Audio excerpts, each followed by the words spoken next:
बदसूरत बत्तख की कहानी। गर्मियों के दिन थे। शाम के समय एक बत्तख झील के पास ही पेड़ के नीचे अपने अंडे देने के लिए अच्छी जगह ढूंढी थी।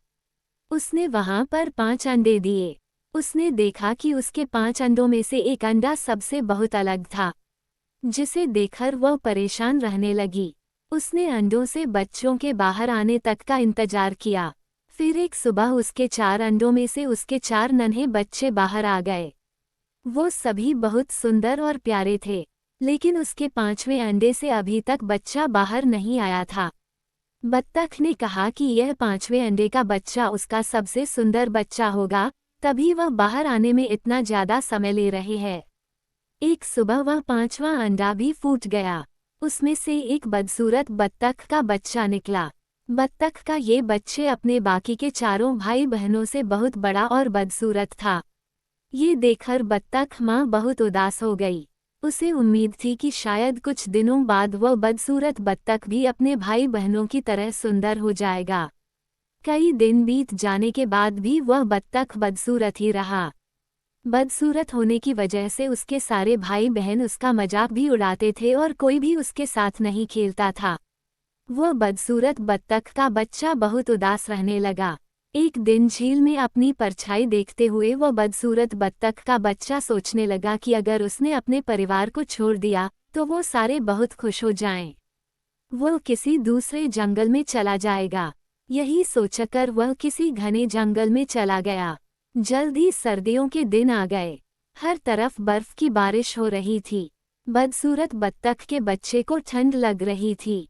उसके पास खाने पीने के लिए भी कुछ नहीं था। वहां से वह एक बत्तख के परिवार के पास गया। उन्होंने उसे भगा दिया।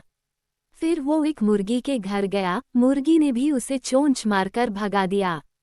उसी रास्ते में उसे एक कुत्ते ने देखा, लेकिन कुत्ता भी उसे छोड़कर चला गया। बदसूरत बत्तख उदास मन से सोचने लगा कि वो इतना बदसूरत है कि कुत्ता भी उसे नहीं खाना चाहता है। उदास होकर वह बदसूरत बत्तख का बच्चा फिर से जंगल जाने लगा। रास्ते में उसे एक किसान दिखाई दिया। वह किसान उस बदसूरत बत्तख को अपने घर ले गया। वहां पर उसे एक बिल्ली परेशान करने लगी, तो वह वहां से भी भाग गया और फिर से एक जंगल में रहने लगा। कुछ ही दिनों में बसंत का मौसम आ गया। अब वो बदसूरत बत्तख भी काफी बड़ा हो गया था। एक दिन वह एक नदी के किनारे टहल रहा था। वहां पर उसने एक सुंदर राजहंसी को देखा, जिससे उसे प्यार हो गया। लेकिन फिर उसे लगा कि वह एक बदसूरत बत्तख है, इसलिए उसे वह राजहंसी कभी नहीं मिलेगी। शर्म से उसने अपना सिर झुका लिया। तभी उसने नदी के पानी में अपनी परछाई देखी और वह हैरान हो गया। उसने देखा अब वो बहुत बड़ा हो गया है और एक सुंदर राजहंस में बदल गया है। उसे यह एहसास हो गया कि वह एक हंस है, तभी अपने बाकी के बत्तख भाई बहनों से काफी अलग था। जल्द ही उस बदसूरत बत्तख से राजहंस बने उस हंस ने हंसनी से शादी कर ली और दोनों खुशी खुशी रहने लगे।